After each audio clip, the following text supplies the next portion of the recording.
Good evening, ladies and gentlemen. Tonight on my show, Late Night with Johan Amilin, we have a special guest. It's Rosie Moo from used to be Sabah Ports, but what we're going to interview her today is on retirement. Good evening, Rosie. Thank you for coming on my show.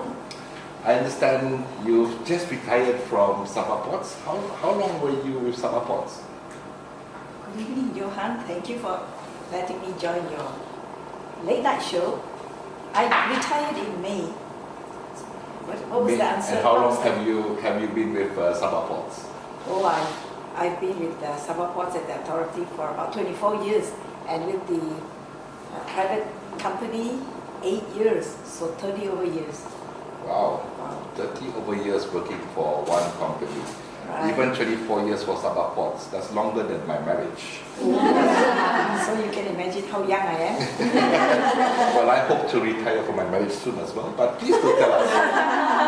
Retirement. They say that's a time for you to catch up with your buddies and do mahjong. Time for you to do high tea. Is that happening with you since May? Oh, surprisingly, I'm busier than ever, even after I'm retired. I thought that I would have lots of time on my hands. Everybody asks me, what are you doing now? Yeah, I have a lot to do.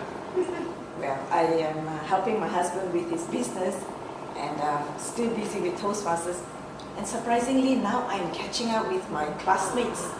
Your classmates? Yes, from school, okay. yes. And we're planning to do a 40 years reunion next year. I see. So a lot of things going on. So am I to understand it that before retirement, you had a vision of what it would be, but currently when you actually retired, it's a bit different from what you pictured? Yeah, you kind of thought that retirement would be a lot of free time on your hands.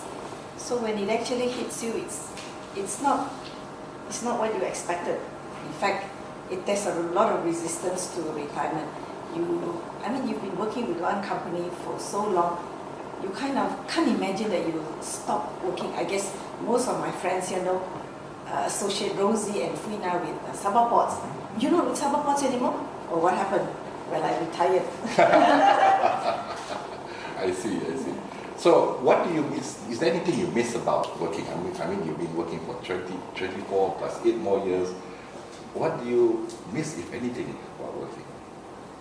I think I miss my colleagues, but other than that, I don't miss the clocking in and clocking out. That's what I would say I don't miss.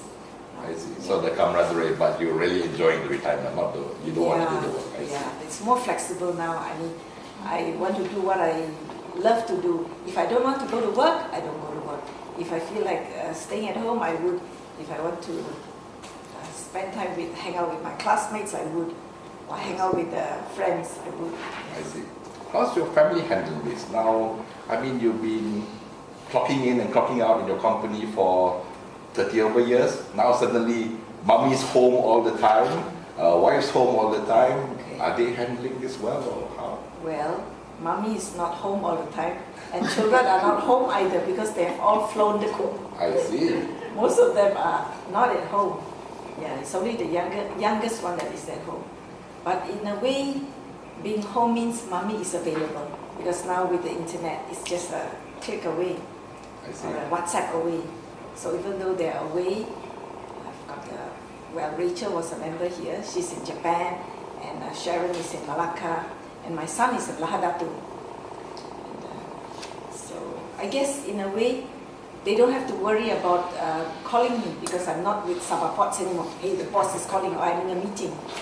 Anytime I'll just connect with them. This is what I love about having retired, to be able to connect better with my family and my friends. Okay, so since May, this is about 4 months since you retired. So your best thing that you say about retirement so far would be connecting your friends? Oh yes, I would say so. Connecting with my husband, my family. I guess that would be the best thing that has happened. So retirement does have its benefits. There's more dating, I presume. Oh yeah, yeah. Lah. Even going to work is like dating. So, people talk about bucket list. Do you have a bucket list? You've already finished working now, you've got a lot of time on hand. Is there something you'd like to be doing soon? Tick off your list? I guess you always have a long list, but then it's sometimes not that practical. Yeah.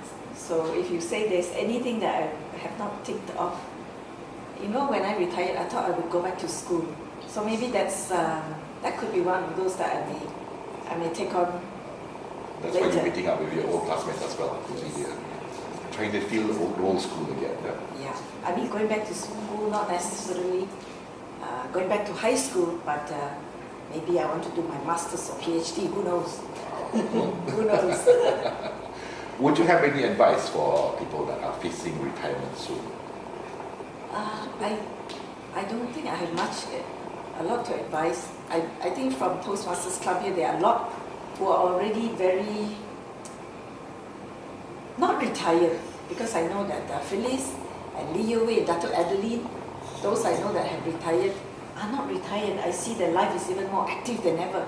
And Annie Chang, for example, she's now the principal of Master Skills. When did she retire? I don't think she ever retired. So we'll be seeing you more at the clubs, I suppose. Yes. For people who are not retired, I think retirement should not be in our list. If you want to have a more, how to say, a meaningful life, that word should not be in our list at all. Thank you. With that, I think we come to the end of our show. We have our sponsors' advertisement to play after this. But we'd like to catch up with you in a few more years then. Thank you very much. Thank you. Thank you.